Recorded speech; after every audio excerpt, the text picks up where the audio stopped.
Hi, it's Sam Tolbert, Sound of Joy Music Services, and we are continuing with our 10 things church pianists should practice. Now, this is a video and not a live session, but I did want to cover what's coming up on the next session where we are required to learn worship songs. Now, how do I determine what's a worship song for a musician to learn? By you, my viewers, who actually ask me to break down songs for you. I get to hear what's prevalent in today. So I'm picking one from one of our viewers who's actually a Patreon member. He had me learn a song for him. You see it in the actual description. So we're going to break down that song from a learning standpoint, but we're also going to get our hands on the chord structures for these songs. It is the been so good. I'm just looking back at the YouTube video because I'm going to play along with it. You won't hear it, of course. In the key of G flat. Good song from a learning standpoint and to pick up some more chords. So G flat major scale, very important. More than one octave. And back down.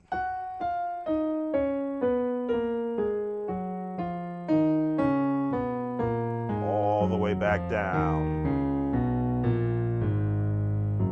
All right. So these chords are generic in nature. Now we could talk the number system, the 1, 2, 3, 4, 5, 6, 7, and the 1 again. But these chords are, how can I put this? They're CCM in their construction, and we will go over that. So from the beginning of the song, I was listening to the intro because those where you're going to get some of your chords from. Now the 1 in this song is going to put you right here. I want you to see how it is. Look at my fingering. The second chord, there it is.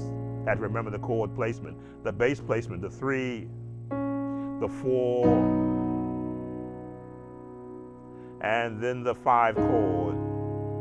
So in listening to the song, again, I got to be careful how I play it. I got to have some constructive conversation so I can repurpose what the song sounds like. The 1, the second chord, the 3, and I'm going to put the 4 right here because of how the CCM chords sound, and then the 5. So can you put the generic number system chords in it? You can do the 1, and then a 4 chord inverted, a 5, no, 4 chord inverted. This is the 1, 2, 3, 4, 5, 6 chord inverted. Again, we're in G flat. The 4 chord, and the 5 chord. You could do that also, but then you're going to take away from some of the sound that's in there.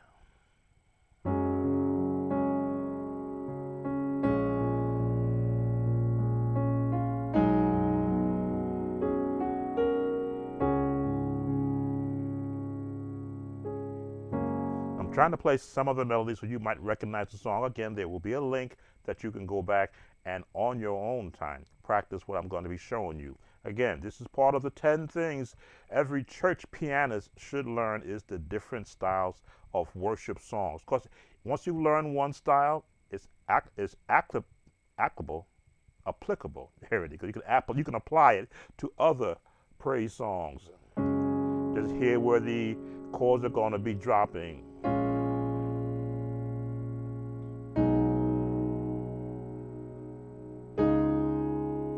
Now I'm purposely leaving that note off because it's being covered down here in the bass. I'm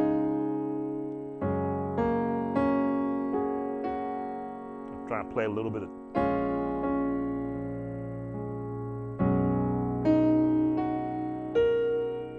And that's all I'm going to play of that.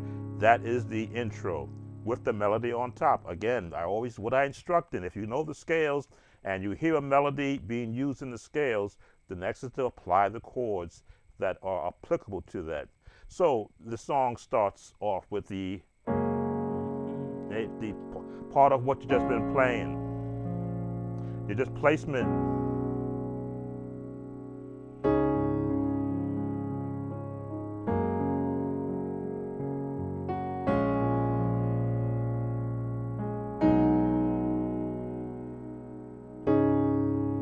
Now I gotta be careful not to play it too much because it's going to hear what you're doing. But now it's going to change to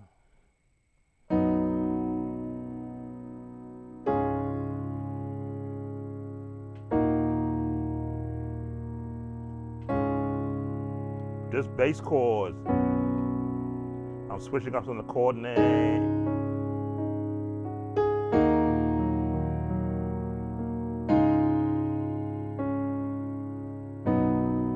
Just to get that feel. Now, what I'm going to do is I'm going to play along with the actual video showing the chords I've shown so far, but you will not be able to hear it. So let me go on mute on my microphone right now.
All right, so if you were keeping up with the video link that I gave you, we got into the verse. I can't play the melody. I think it has been so good to me.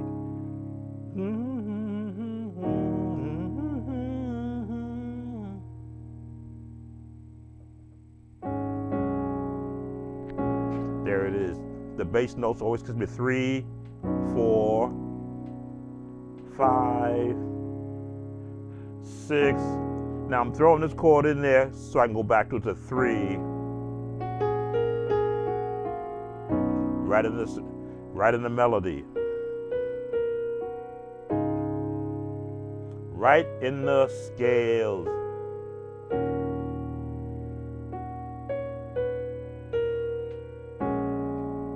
And the bass notes are in the scale also. No more melody.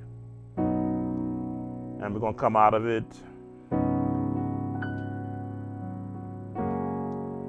And back to where we were.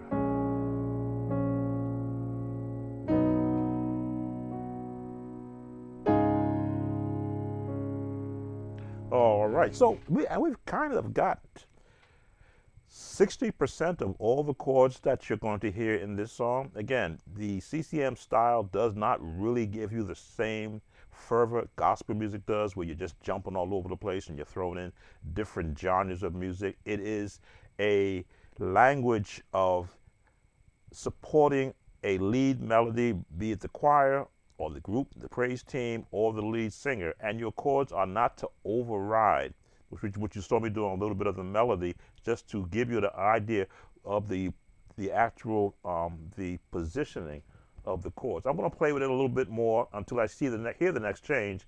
Again, you can play the video and match up my chords when you want to do your own study. Going back to mute.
right, so I brought it to a stop right there because they are now doing, and they are embellishing on this part of the song. It's at the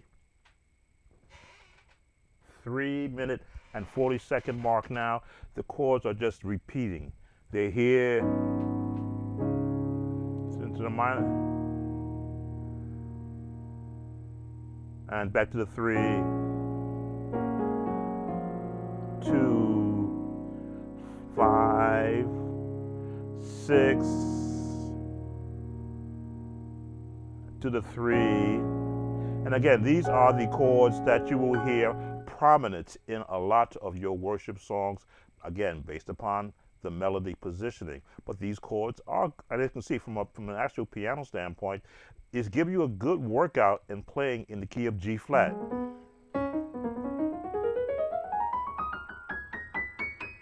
Where you should be by this time ready to just fly through the key of G flat. Now you see me doing a little bit of the melody because I want to be able to give you a roadmap as to why particular chords are being placed in that positioning. The number system, again, is great for the bass player, but for the guy playing the piano, what chord is he going to put in the 6th? Is he putting this in the 6th, or is he putting this in the 6th? He won't know until he listens to the song.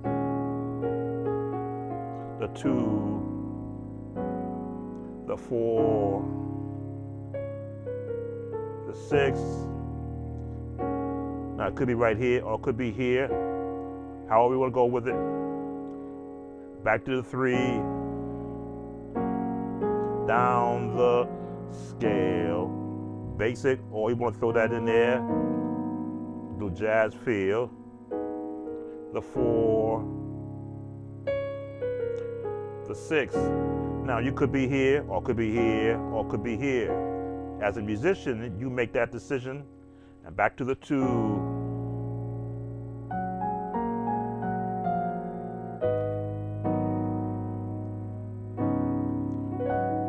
And back to the 1.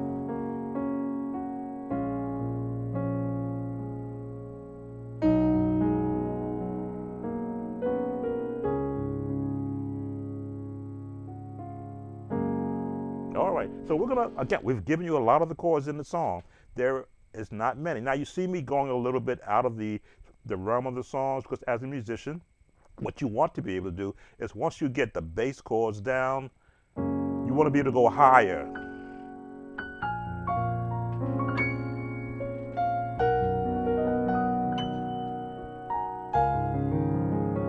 And all I'm doing is going into the key that I'm in and using the scaled notes in broken chords.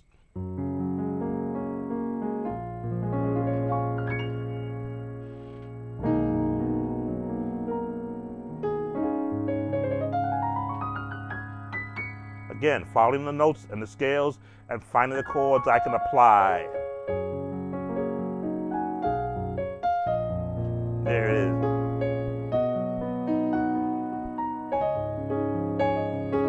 And now I'm doing the trills.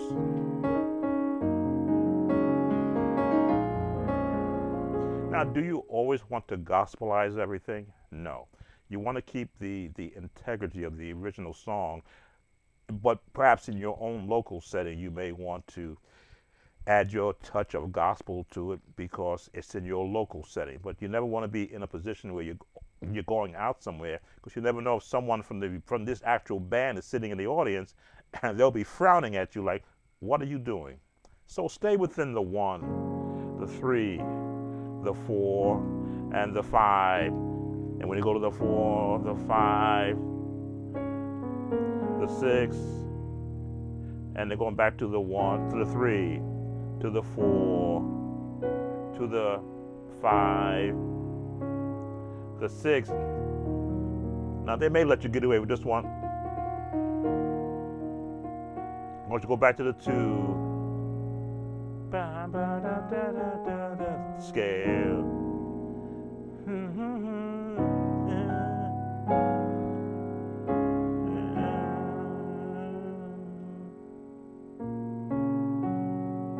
That's where your scales, again, your melody gives you your chords. It's a nice chord to work on. I use it a lot of times.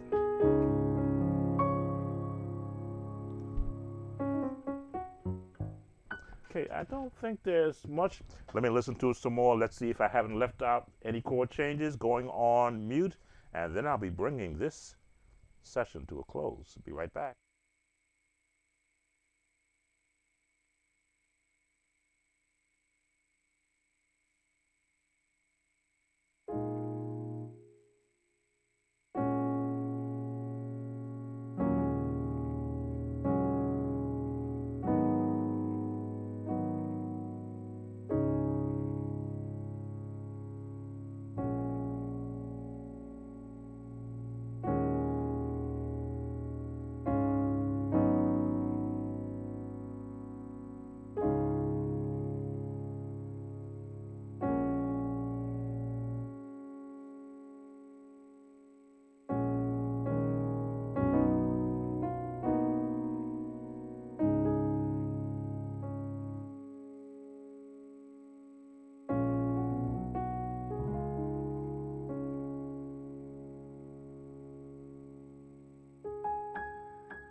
All right, so I've been listening to the song all the way to the very end. As I say, my intent is to give all the church musicians, whoever comes to this site, an opportunity to learn something that they can apply to the current skill set that they have right now. G flat is a wonderful key to play in, but when you can use its basic chording structures as used in the different genres of music, it all of a sudden opens up the world to you. So here's a video that you're going to get a lot of practice and a lot of fun with.